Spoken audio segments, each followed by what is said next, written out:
Two offers on the go. Just a one-on-one meeting, is it, Darren? Almost, yeah. Give it a minute. There'll be some people jumping on right after 9. Usually about 9:05, people start to pile in. Are you in the boardroom? I am, yeah. Maybe I'll just come join you in there. What do you think? Yeah, for sure. Yeah. Yeah. I think no matter what, I mean, yeah, regardless of when you do it, I mean, there's always an opportunity to connect. And if, you might be surprised at some of the conversations you get into if you're feeling a little under the weather, So you are coming down for the Christmas party then? Yeah, I think there's a bunch of us that are. Awesome, good. Yeah, we've got a good number set up there, so yeah. Jenny, how are you this morning? Amazing. It's good up island, isn't it? It is. I'm a little sleepy today. I'm not gonna lie. I think the week's catching up with me. It has definitely been a bit of a busy week. So yeah, how's work going for you? Like, do you have some client relations and client discussions and stuff like that going back and forth? I had an open house yesterday, actually, and a lady came over that was, one of the neighbors that wanted to look, and so I just got her information. She doesn't want to sell right now, but she's looking in the spring, summer. Seems like everybody I talked to is just, especially since the rate just was increased again, everybody's still sitting on the fence that I talked to anyways. So yeah, and I mean, certainly not uncommon, but those are the types of situations where you're having that discussion about which bank you're working with or who is your lender. And if you're having some considerations, it might be a good idea to talk to your bank or lender, because often there'll be a little bit of a forecast and a prediction that can come with an alternate source. And yeah, if people are sort of on the fence about sort of listening to what you have to say or questioning sort of what your approach is, having another person validate that can often be really, really good. And then utilizing resources to show them the activity and show them what's happening, and leveraging so I statistics actually, that we have. oh, sorry to interrupt. It was interesting that you said that, because I was at the Scotiabank conference, and she just so happened to bank with Scotiabank. So I was talking to her about, how informative they were and, what their predictions were with the market. And she was quite happy because she banks with them exactly. And she wanted to know, there was a few other places that sold in the area. But I ran into a thing. She doesn't have email. She doesn't have Wi-Fi. Because I was like, oh, I can mail you, some information or email you. So I ended up going back to the office and printing off some places that have sold in the area the last little while, comparatives, and dropped it off at her door yesterday just before dinner time. So she was super happy about that, because I came back after going to the office and dropped off stuff to her place. So challenging when we live in a world of technology and we don't have the ability to utilize it. Oh, right away. It stumped me. I was like, oh, I can email you. Oh, wait. Okay, I can send you. So I'm like, okay, you know what? Once I'm done here, I'll go back to the office. I printed off a bunch of stuff and did a little envelope for her, and I went back there, and she was so happy. Yeah, so hopefully that was a contact. And also Morgan's open house. I have an open house, the same. We're very close to each other. So we're doing social media stuff this morning, promoting her open house and my open house. They're both on Daniel Street in Chemainus this Sunday from 11 to 2. So, yeah. And so, just touching back there on your client or your potential new client that you're talking with, it's sort of, understanding your client and knowing who you're talking to and knowing how to communicate with them really sort of comes out of how you got together with that lady. And it's important because everybody likes to communicate differently. Sometimes we have to be, a bit of a, we have to have a bit of a scope and a bit of intuition as far as what people like and don't like. Because sometimes they won't be very specific, but when we are chatting with them, we have to make sure that we confirm, what the best method of communication is and what's the way to move forward. And when you approach them sort of on their terms, then obviously, you're setting the foundation for a good, potential future relationship there. Yeah, she was really happy. She was surprised actually to see me because it was almost dark and, I'd put away all my signs and left. So she was surprised to see me at her house, just before dinner time knocking, hi. But yeah, so it was great. And she says she struggles too because she feels like she doesn't have internet. She doesn't have email because, searching stuff. So I just said, hey, anytime you want to go out or, so yeah, she seemed lovely. So hopefully that will be a connection later on down the road. So Awesome. yeah. Good stuff. Melanie, how are you this morning?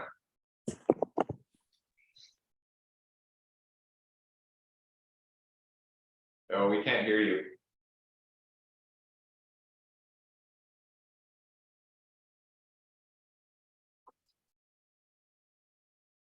No, we'll come back to you. Who else do we have? Nick, how are you doing?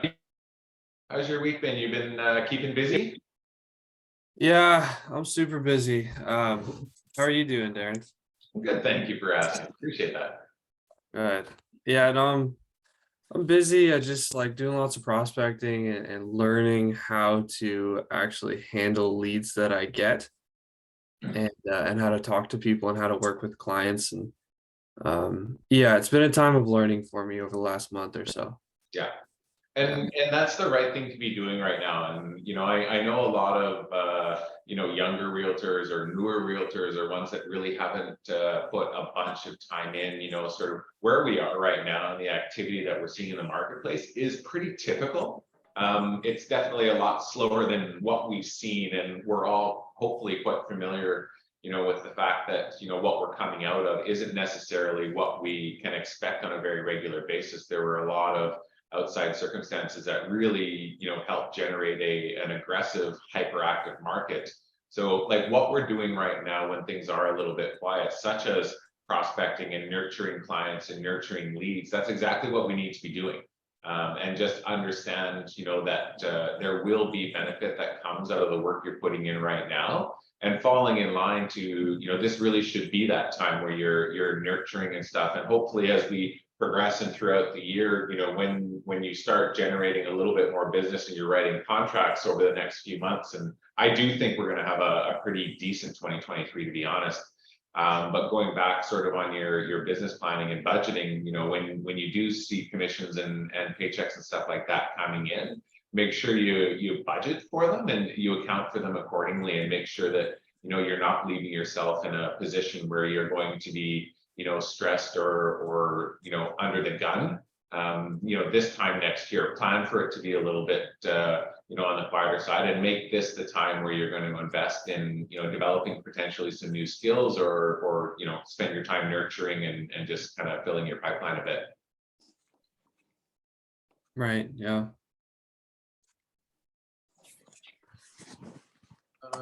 Derek, how are you doing this morning? I'm good. I'm gonna head to the office in a little bit.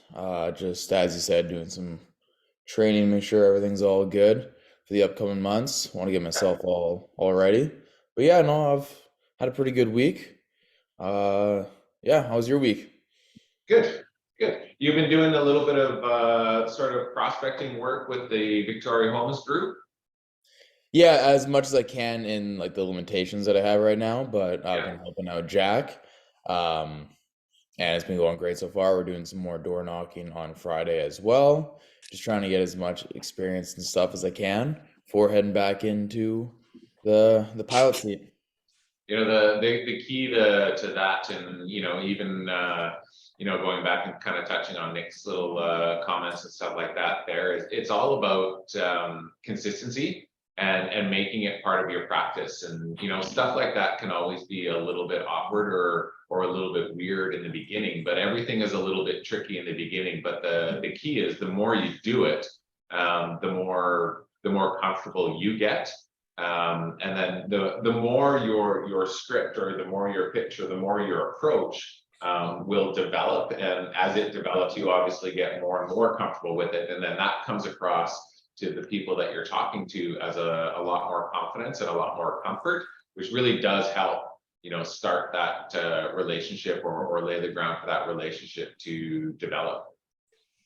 it's comfort and it's knowledge, and you know, everything that you're doing right now, and even more, you know, even if it's something honestly like reviewing the contract of purchase and sale on occasion.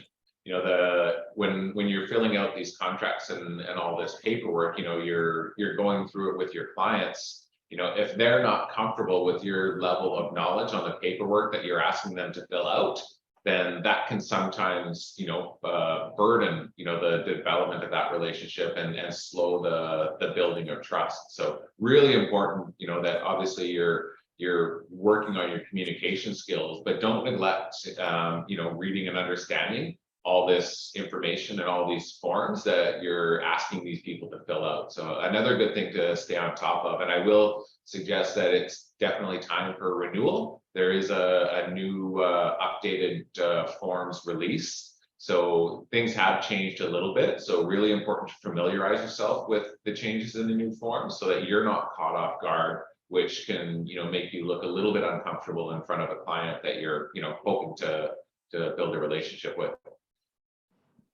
Yeah, for sure.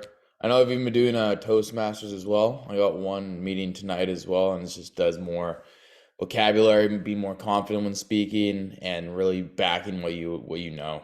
So I'm gonna use that and put that into what I'm doing for real estate. Backing what you know is really important too, and you know, you have to.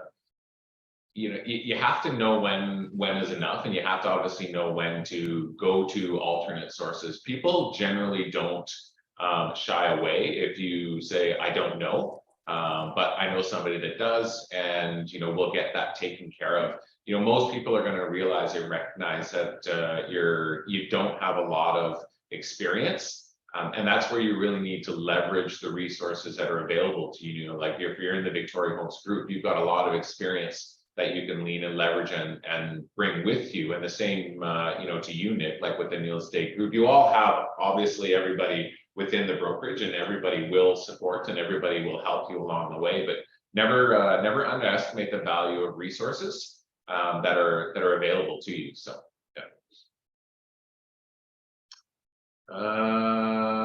Jack, how you doing? Yeah, How's well, your it's good. weekend? Yeah, it's been active. Am I speaking to here? Or am I speaking to you? Oh, you're speaking that way. Hey, guys. Yeah, so I've just been extremely busy on the phones this week. I've been lazy for the last couple months, not making my calls, but I've been, you know, very adamant about making these calls, and I've had a really good return rate. Yeah, on Tuesday, I made 39 calls and made 6 really good touches. I look at things as, you know, long-term goals, but as long as I reach out and make that initial contact, I think it's very important. Yesterday I did 24 calls, so I've done 63 calls in 2 days, which is way up from what I'm normally doing. And you know, it's cold outside, so I'm not outside as much. So I figured I'd take advantage of the calling and making the touches. And it's very important this season, when things are down a little bit, just to make that call, make that touch, check in. Let people know that you're there for them with any services that you can provide. So yeah, always make those calls no matter what for an hour in your day. I hadn't been doing it, but now I'm really focusing on doing it. It's going to better my business moving forward. Hey Jack, who are you calling? Is it just past clients or new prospect or whoever? A mixture of everything, to be honest. Yeah, I mean, through our Victoria Homes Group, I've got quite a big reach out for clients to reach out to, and my own clients that I've made contacts with in my 17 months. Just people I know, you know, and I don't call saying, hey, do you want to buy a house? Hey, it's Jack, how you doing? You know, what's going on in your world? Like, all my people know I'm a realtor. And I don't shove it down people's throat. I just genuinely let people know I'm here as a friend. Just so I'm in their ear, you know, they know I'm here to help, and just basically voicing that you're there for them as a friend, I think goes a long way in this business, because in a year or two, when they're thinking of buying or selling, they'll say, hey, that Jack guy, he's been keeping up with me. You know, he's been checking in on me, asking how my kids are doing, or, you know, how's that new tree I planted, you know, whatever it is that you said, they'll never forget that, right? So just keep reaching out. You know, I think I'm looking forward to that journey tomorrow, doing some door knocking. It's a great way to just get out and meet the people and physically get yourself in the fire and just have conversations with people. And it's just about likability at that point, once you've made that connection on that doorstep.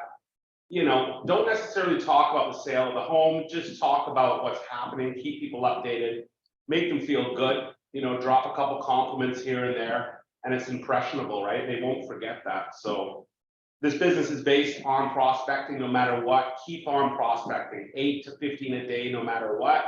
Even if you're not feeling good, pick up that phone. And how you do it too. I mean, picking up the phone and door knocking are two ways of prospecting, and they're pretty typical in an environment where, you know, obviously we're looking at sales and such. But everything you're doing, you know, should have some sort of prospect element to it. And, you know, whether it's you know, posting on social media, for example, or whether it's going to, you know, an event, a hockey game, a lacrosse game, or, you know, a community event meeting or something like that, there should always be some sort of, you know, notion at top of mind where you're there to prospect, and you're there to meet people and make sure that everybody knows that, you know, they know what you do. Interesting, you know, right now, everybody wants to know about real estate. There has been a lot of conversation and a lot of controversy and a lot of speculation as to what's happening in the marketplace. You know, we see a lot of general information, you know, about the province of British Columbia, but you guys are the experts in your market. So, you know, really honing in and utilizing the data and resources that are available to you is very beneficial in helping people really truly understand what's happening in the marketplace. Because what they see, you know, on Global News or Check 6 News or whatever it is generally, you know, it's specific to the province and not a lot of very specific information from the localized market. So that's where you come in, and that's where you provide a lot of value to these people in truly understanding the potential value of a particular property in a particular neighborhood. Andy, how you doing? Looking lost, buddy. You're looking lost. I'm running around like a chicken with my head cut off. I'm trying to be a realtor and- Ooh, I think we have a problem with your microphone. Oh. Very muffled.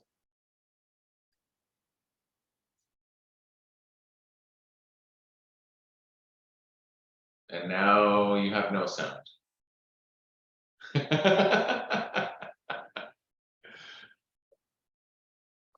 Man, technology is fun, isn't it? We're having problems today.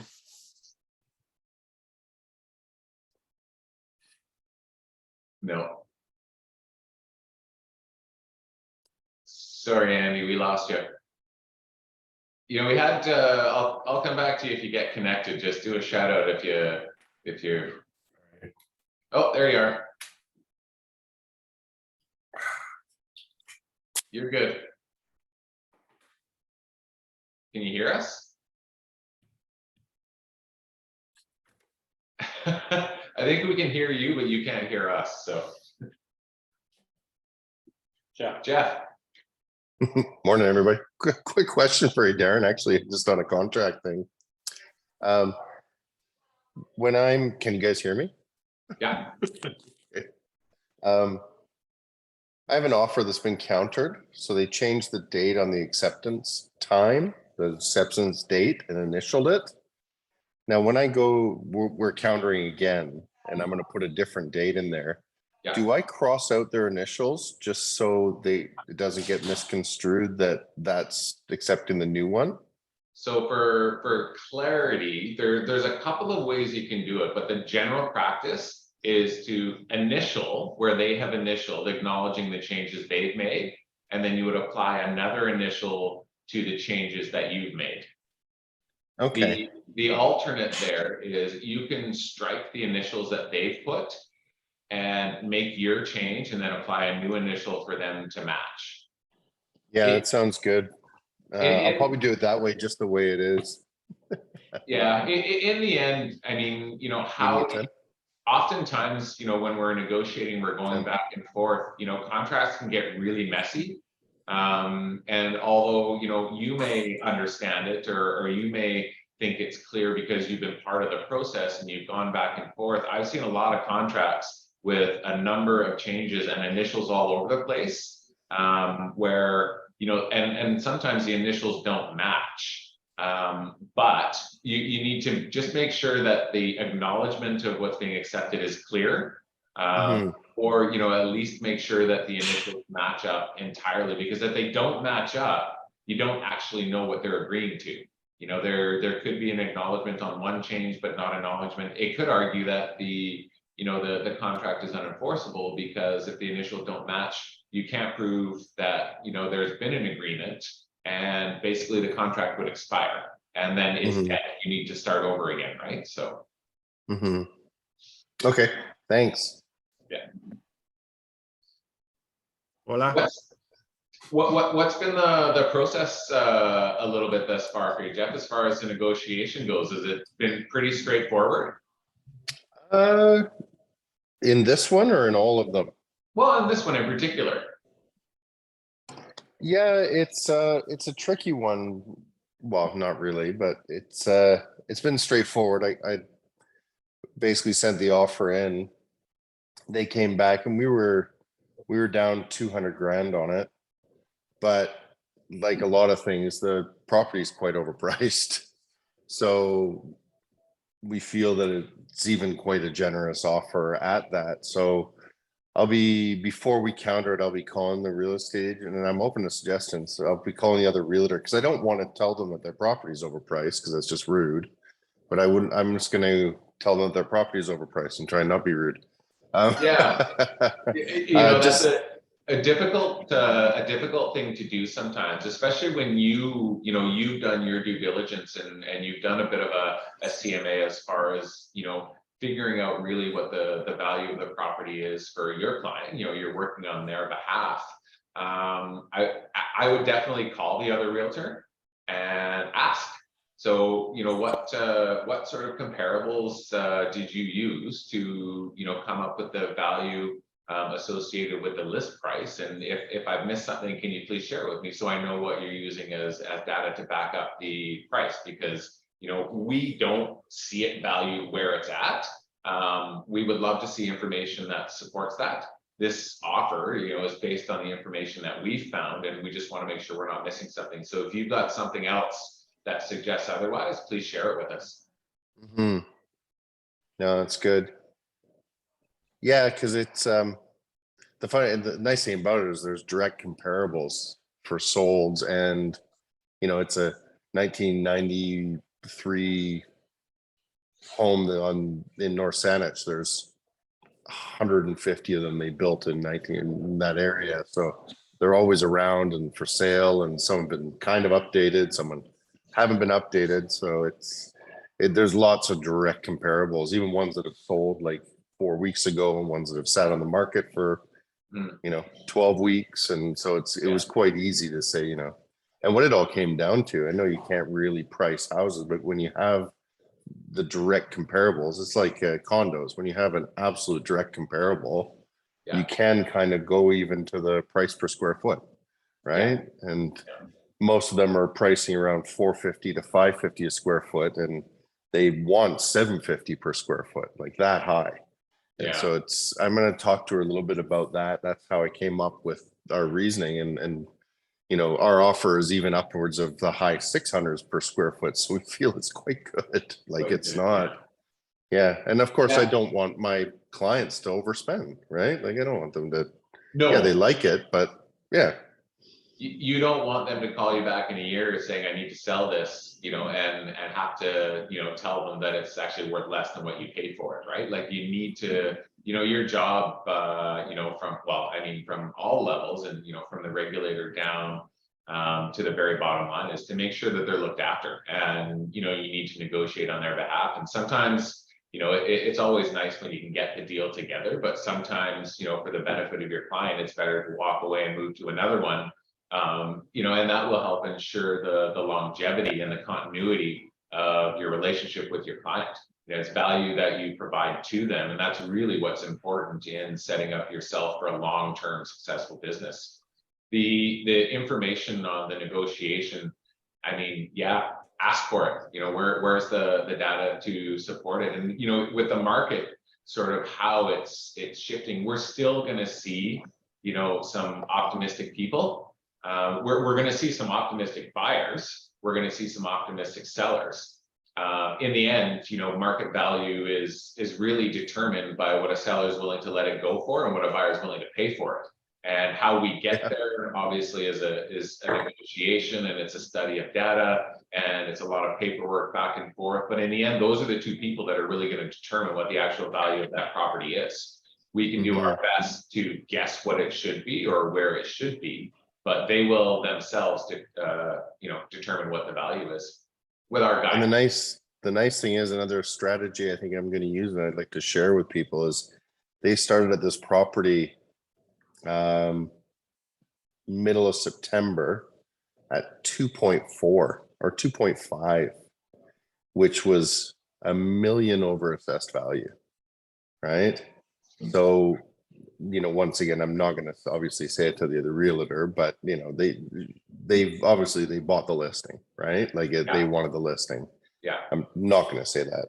But what I am going to say is, you know, I've seen it because they've dropped it $500,000 in 2 months. But the risk is, you know, just like talking to a potential seller or in the listing and say, you know, this is, you know, you don't want to chase it to the ground. This is, you know, you gotta catch it if their motivation. And that's what I find even talking to sellers is, you know, all the goals need to line up. If your goal doesn't line up with where my goal is, which is to sell your house, you know, no harm, no foul, we'll just move on, right? Like it's okay. You don't take offense to it. And that's where I'm really going to approach and say, you know, our goal is to get a property. We're not trying to lowball you. We're giving you very fair market value because they like the home. But, you know, if we come back in 3 months, it's not going to be this because, you know, I don't have a crystal ball, but we all know where the market's going. It's not going up. No, it's not going So, up. And the other thing that you can talk about there is that, you know, when you're preparing that contract, do you have a financing clause in that contract? Nothing. Do you have option for like an appraisal or anything like that? No, but that's interesting. Tell me more. That's good thought. Well, I mean, so you have cash buyers, I would assume. They're not looking to finance or acquire the property with a mortgage or anything like that. No. So, you know, instead of a financing clause, you could make it, you know, subject to a satisfactory appraisal. You know, the buyer will pay a couple $100 or a few $100 to have an appraisal done, but it will be done independently and it will be provided. And I mean, that's weight, you know, over and above what your evaluation is, and that's hard costs. That's information that the appraiser will put down on paper, and you'll put it in front of the seller and say, look, this is the market value of your property. If we can't come to terms on this, or you can't come to terms on this, then, you know, ultimately you're just going to keep it. And the listing realtor. That's actually a really good idea because they might say, okay, well, we'll scratch that out and accept your offer. Right? Yeah. That's a good idea. Ooh, I like that one a lot. Yeah. Make it contingent on appraisal. And I mean, there's a scientific mathematical formulation and calculation that's used to put those documents and those reports together. And that is truly based on, there is a margin of error. So, I mean, they're not concrete, but they are fairly heavily weighted in terms of, what a bank would be willing to lend on, and, what the value of the property is. So, if a bank's not willing to lend on, $750 a square foot, then obviously there's a bit of an issue as far as the market value, because that appraisal will be based on current data. Mm. And the other That's question. a really good idea. That's a really good idea. Thanks, Can you guys Darren. hear me? Hello? Yeah, you're good.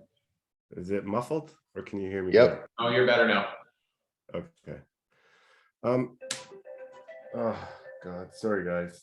My doctor's calling and I don't want to talk to them. All right. So I just wanted to say that this is a great conversation because, Jeff, I'm going through the same thing right now. Exactly the same thing. I just got a request from a client of mine. Well, it's kind of reverse.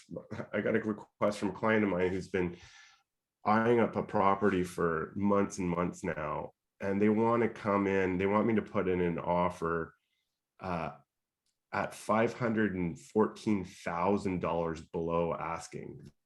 They want me to put in an offer at the assessed price from last July, I guess, right? So, you know, I think that this, you know, I'm trying to temper my clients' expectations and try to make them understand. And this seems to be an ongoing problem with, I hate assessed values when it comes to taxes, because it just fucks up most people in the general public. You know, they don't understand that market value and assessed value are completely two separate things. And, you know, that's like their go-to all the time. Even people who have an idea of real estate tend to use assessed values. You know, but like we've talked about before in the past, it's a snapshot in the past, you know, quite some time in the past, depending on when it is you're putting the offer in. So I like the idea to subject to satisfactory appraisal by a third party based on, you know, current day statistics and stuff. That's great, you know, because one of the things I'm telling my client right now is, okay, you know, I'll do what you wish, you know, I have to, I have a duty to do that, you know, but at the same time, when you're coming in that low, you really seriously risk being dismissed outright by the other party and really, you know, basically offending them, right? So 100%. And, you know, there's a couple approaches that you could take on that. You know, you could, you know, produce a fairly healthy or robust CMA that really sort of shows what the value of the property is. I assume the price is reasonable for the property. Yeah, based upon what I've seen, I mean, you could probably bring it down like within, if you really wanted to negotiate it down because it's been on market for so many days, you know, maybe 100,000 or more. Yeah. You know, so 200. But if you have the ability to compile data and you have the time and you want to go down that process of creating a CMA that says, really, this is the suggested value, this is where you want to go in at, I'm happy to do that for you.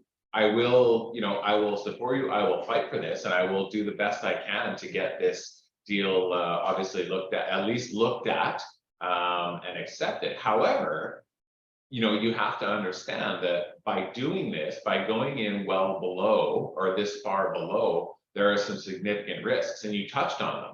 The risk is just having the door slammed in your face and them not even wanting to have a conversation with you ever again because you're pissed off and you're done. You know, having that conversation is definitely one that you need to reinforce and document, obviously, so that you can lean back on it if you're having this conversation down the road. Or you can say, look, if that's the price you want, you know, would you be happy if we got into that price, understanding what the risks are? Let's throw an offer in and see what they say. But know the risks if you're going to throw an offer in. And the risk obviously is, you know, at the extreme end of the scale is closing that door completely. And, you know, if we close that door completely, are you going to be, you know, regretting the fact that, you know, we did this? Because if they do want to have a conversation, where we start can often temper how that conversation is going to go. They can be a lot more aggressive on a counter offer if our initial offer is, you know, insulting. mm-hmm. Yeah. Ron, you have a comment? Yeah, thank you. How do I turn that off? I got it, don't worry. Okay. Yeah, I mean, you're covering the basics there. The bottom line is you're working with a buyer. They have an interest in a property. You've completed your own CMA, and you have an idea of what its value is, what its range, and you should be able to articulate to them, not that they'll always understand, agree, or trust what you're telling them, but you should be able to at least articulate to them that you have completed a CMA. You've looked at what properties values are. And if, for example, they owned the property and they were asking you to sell it for them right now, you would expect it to sell for as much as X, and it would sell to, a busload of buyers fighting over it for Y. Like, give them an idea, if you haven't already, about what you believe that property's value range is. And the factors about, if they just want to do it and they don't care if the people slam the door and never talk to them again, that's the price they're willing to buy it for. They're not interested in the property at another price, and there's nothing lost with throwing an offer in, and without killing yourself, and spending too much time, if they are really resolved with that. If, on the other hand, and ask them, what's your intention here? Are you just trying to find out how motivated they are and if they're willing to move? Are you trying to, is this just a starting point in your mind? Can I convey that to them? You want to find out where they're at in their thinking with that number that they want to present. And the other factors to consider in the whole process are, how long has this property been for sale? What's their history of reducing or not reducing the price? What has the other agent shared with you, if anything, about their motivations and what he thinks is going on? You want to get as much intel on side there. If it's been for sale for 6 months and there's been a series of price reductions, maybe the people are motivated, and going that low might not be the right approach or the one that I would take, but you've got to respect your client's preferences as well. The other thing is, we don't know what the asking price is we're talking about here. If this is a $5 million property, $500,000 is a drop in the bucket. If it's $1 million property, $500,000 less is ridiculous. 2.5 is my guess. 2 point, yeah. So, and soft, start that conversation, with the listing realtor, touch base with the listing realtor and probe them.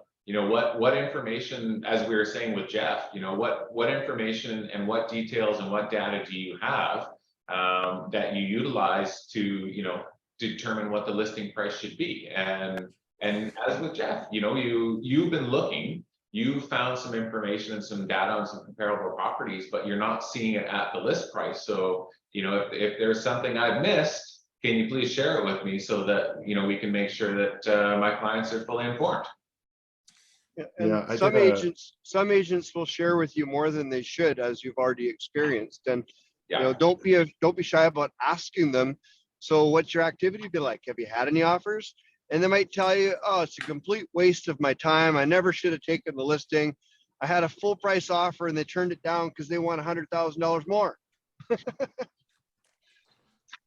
Yeah, I did a CMA on the property a month ago, and I actually came in at a reasonable price. I did quite a bit of number crunching on this, and the funny thing is, they ended up dropping their property by $200,000 since that time that I did the CMA, and now the list price is sitting at the price that I had come up with a month ago.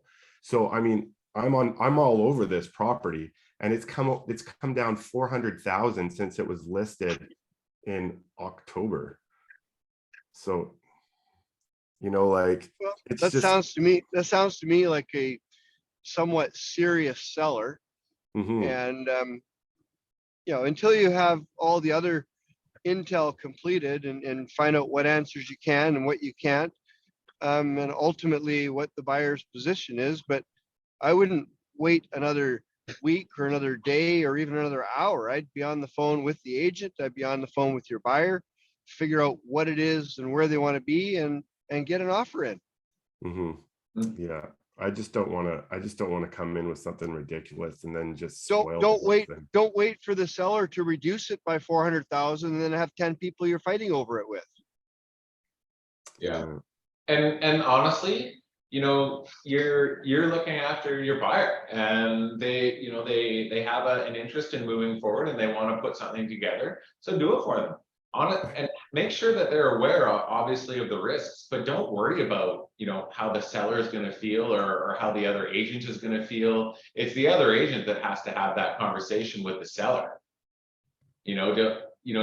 Don't stress And it. Don't worry and too much about how they're going to feel about it. It's really how his you're representing your buyer.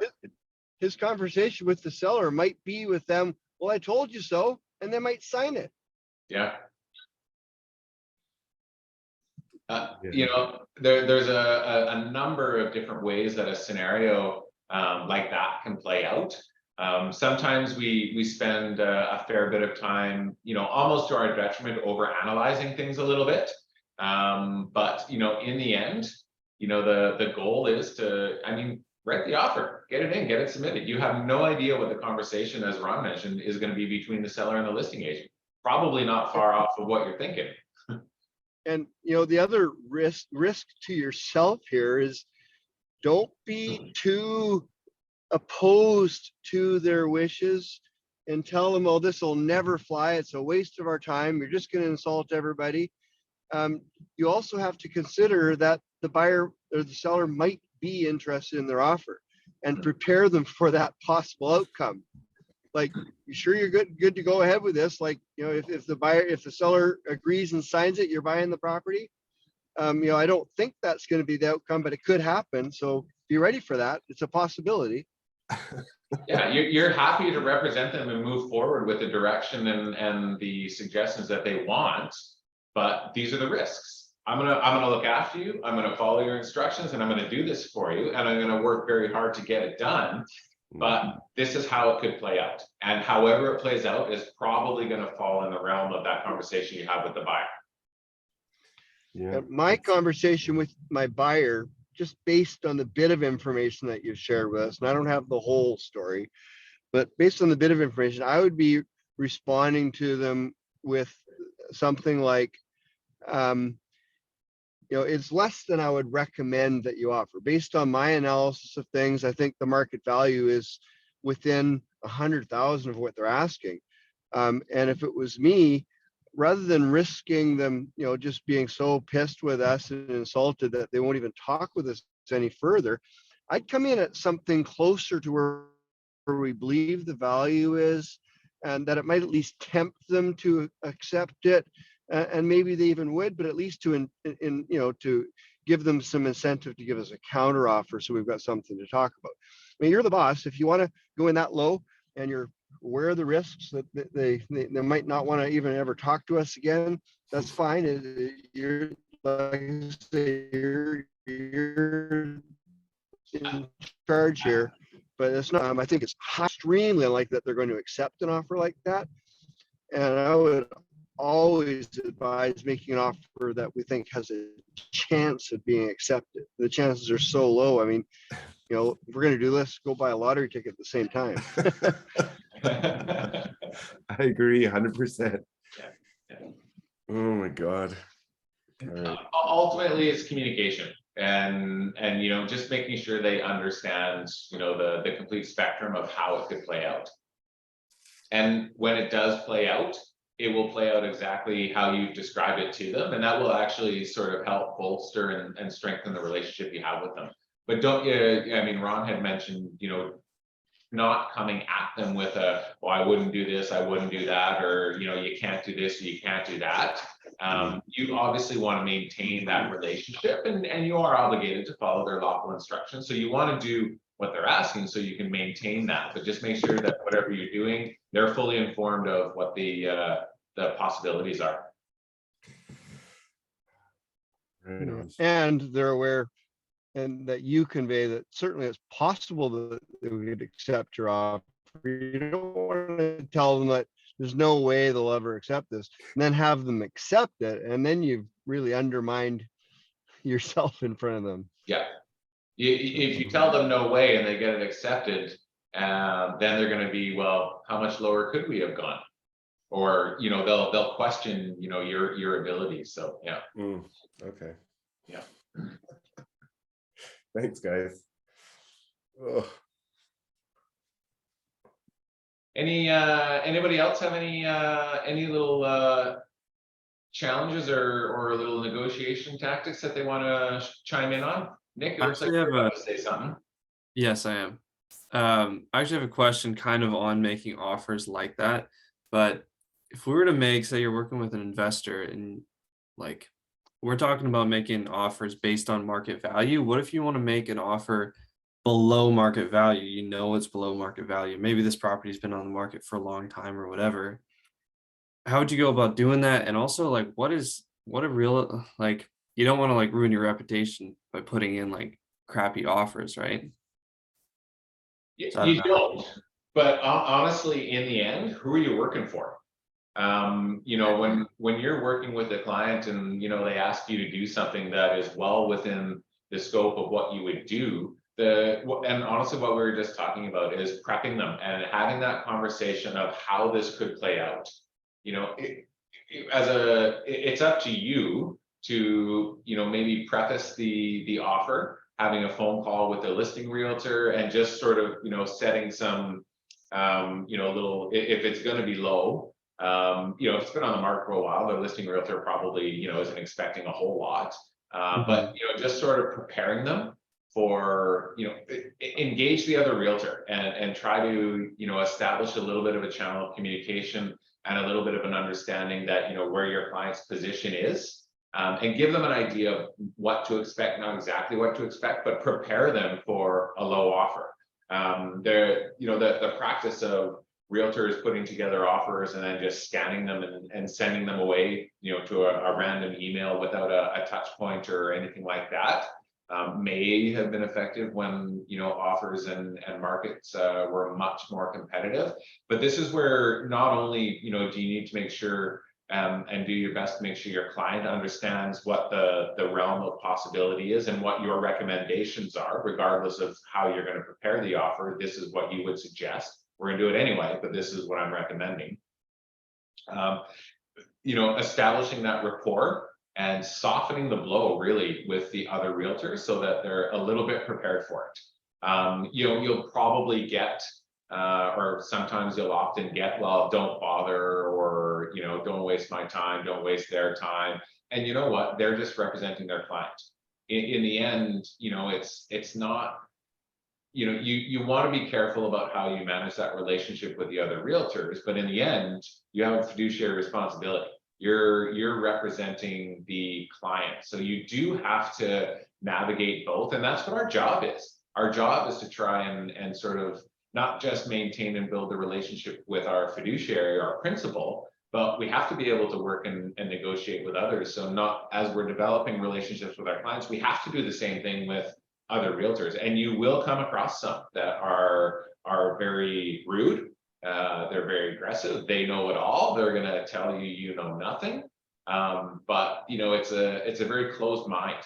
And you know, you have to figure out a way to open that door or start building that bridge. And often a quick phone call, you know, a little discussion on market data that was used to compile, you know, the listing price and information. You know, having a conversation with them is really just sort of setting the tone for a low offer. Right. Yeah. Okay, yeah, that makes a lot of sense. Yeah. And then, you know, they'll probably, or they should, report to their seller. I know in my past experience, you know, when I had a call from a realtor that, you know, was questioning the list price and just sort of suggesting an offer coming, you may or may not like it. I don't know. You know, that's a phone call to the seller to prep them so that I'm not showing up on their door with an offer that's, you know, a couple $100,000 below ask. And you have to prepare everybody involved for, you know, what you're going to be doing. And you don't tell them exactly what it is, but you lay the groundwork and you prep them for that, so that they're not shocked or taken by surprise by it. Jenny, you have a question?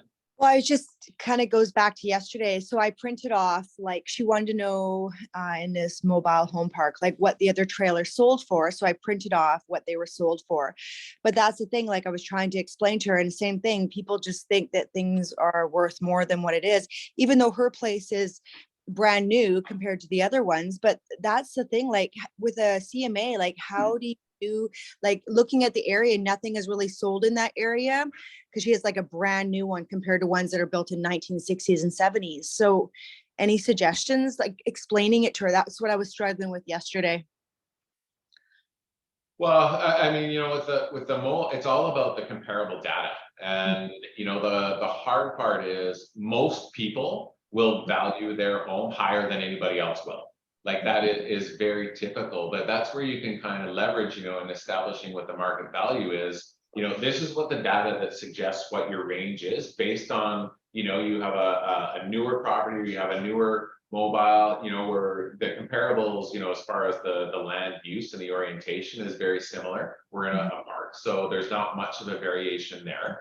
The value is really in the newness, and who's going to determine that is, it's not just us, it's going to be who's going to be willing to pay for it.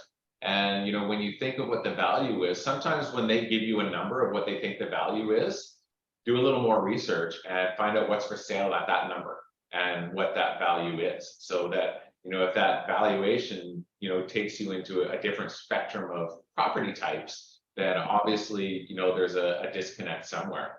You know, what a seller thinks their property is worth sometimes will be what it's worth, but oftentimes you'll come across people where they overvalue, you know, their own asset.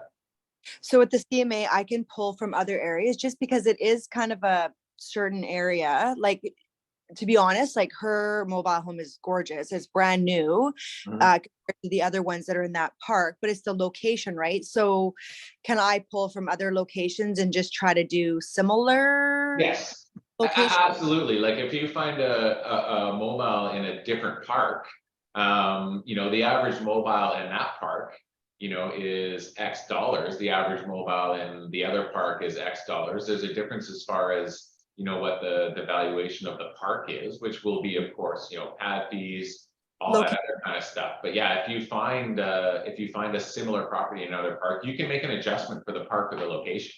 You know, one park's probably going to have more value than another, and you can monetize that. But yeah, if there's a newer home in a different park, then, you know, find it and then, you know, value what the location is. Okay, excellent. Thank you. Yeah.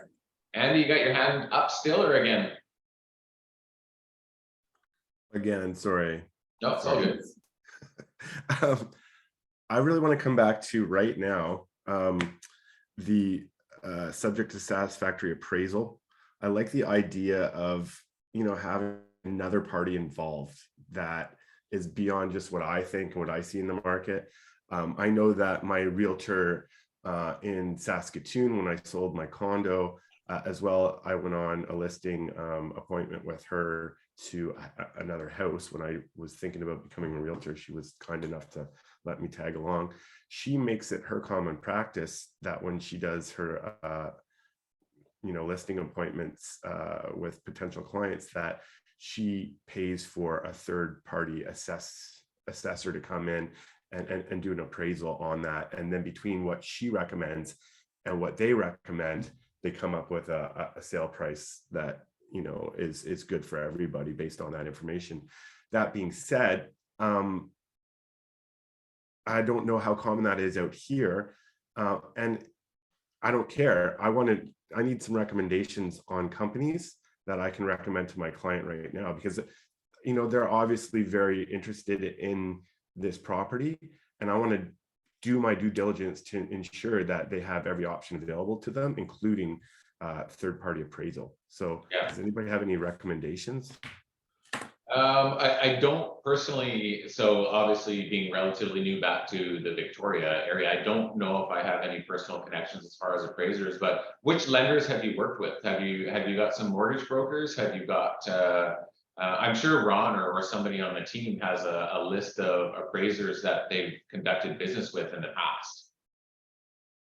Most of them will be, you know, affiliated with the banks. So if you've done some work with you know, a particular lender or a particular mortgage broker, they'll be a good resource for appraisers as well. But whoever else is on the team or anybody else in the office that's, you know, actively negotiating and writing contracts, they'll have some appraisal contacts. Okay. I'll check too. We might actually have a list of providers at the front. But I would suspect that Ron's group has a list of providers in that realm. Yeah, no, I'm gonna do that. I'm gonna reach out because for me, that would really be doing my due diligence as an agent, you know, to ensure the best outcome for my clients in this situation, should they want to utilize a Yep. third-party appraisal company. They do this for a living, right? Every day, so Yep. it makes sense. If we had to sell it and a buyer needed financing, this is what a buyer would be able to give us for this property right now, period, Mhm. right? Yeah. Okay, what time we got? 10 o'clock. Does anybody have anything further at the moment? If not, I see you're all jumping up and down. We'll get back to our days. It's been a busy week. I'm gonna put together a little statistical update email to send out to you guys again today. So look for that this afternoon. But as always, I do appreciate the time you take to join us and participate in these discussions. So thank you for that. And we will see you tomorrow at the Grand Pacific Hotel. Thank you. Have a good day, guys. All right. Thanks, everybody. I appreciate it. Thanks, Darren. Bye-bye.